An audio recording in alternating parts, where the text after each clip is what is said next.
Godfather সন্ত্রাসীদের কারণে নারায়ণগঞ্জের অনেক পজিটিভ জিনিস নেগেটিভ ব্র্যান্ডিং এ পরিণত হয়েছে। অনেক পজিটিভ কাজ আমরা কোনো ধরনের কোনো সুফল পাইনি। বিশ্ববিদ্যালয়, মেডিকেল কলেজ, হাসপাতাল, স্টেডিয়াম সহ আমরা দেখেছি বিভিন্ন ধরনের অবকাঠামো, অনুমোদিত এবং তৈরিকৃত অবকাঠামো এগুলো বিনষ্ট হয়েছে, অবৈধ কাজে ব্যবহৃত হয়েছে।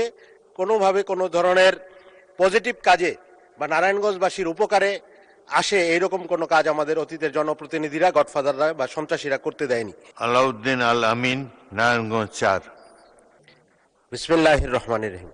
মাননীয় স্পিকার, আপনাকে ধন্যবাদ। সেই সাথে ধন্যবাদ জানাতে চাই নারায়ণগঞ্জ ৪বাসী যারা বিপুল ভোটে আমাকে বিজয়ী করে একটা পরিবর্তনের লক্ষ্যে যাত্রা শুরু করেছে। মাননীয় স্পিকার, আজকে আমার জনগুরুত্বপূর্ণ দৃষ্টি আকর্ষণের যে নোটিশ, সেই নোটিশের টপিকটি ছিল হচ্ছে নারায়ণগঞ্জে 2023 সালে একটি বিজ্ঞান ও প্রযুক্তি বিশ্ববিদ্যালয়ে অনুমোদিত হয়েছিল। মাননীয় শিক্ষামন্ত্রীর দৃষ্টি আকর্ষণ আমি করতে চাই যে সেই বিশ্ববিদ্যালয়ের কোনো অবকাঠামো বা পরবর্তী কোনো কার্যক্রম আমরা দেখিনি। অতি দ্রুত বা শীঘ্রই সেই বিশ্ববিদ্যালয়টি অবকাঠামো তৈরি এবং বিশ্ববিদ্যালয়টি কার্যক্রম শুরু করার জন্য কোনো ধরনের কোনো পরিকল্পনা আছে কিনা সেটা আমি জানতে চাই মাননীয় স্পিকার, শিক্ষামন্ত্রী মহোদয়ের কাছে।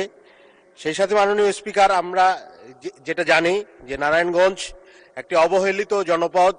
অবহেলিত এই অর্থে যে বিভিন্ন সময় নারায়ণগঞ্জে বাংলাদেশের সর্বোচ্চ ট্যাক্স পেইং জেলা হলেও আমরা দেখেছি গডফাদার সন্ত্রাসীদের কারণে নারায়ণগঞ্জের অনেক পজিটিভ জিনিস নেগেটিভ ব্র্যান্ডিং এ পরিণত হয়েছে।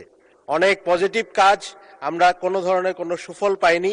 বিশ্ববিদ্যালয়, মেডিকেল কলেজ, হাসপাতাল, স্টেডিয়াম সহ আমরা দেখেছি বিভিন্ন ধরনের অবকাঠামো, অনুমোদিত এবং তৈরিকৃত অবকাঠামো এগুলো বিনষ্ট হয়েছে, অবৈধ কাজে ব্যবহৃত হয়েছে।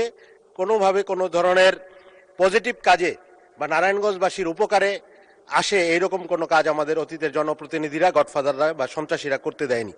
তো এই ক্ষেত্রে মাননীয় শিক্ষামন্ত্রীর কাছে আমার স্পেসিফিক আজকের টপিকের কোশ্চেন যে 23 সালের যেই বিশ্ববিদ্যালয়টি অনুমোদিত হয়েছিল সেটা বাস্তবায়নের কোনো পদক্ষেপ তারা নেবেন কি?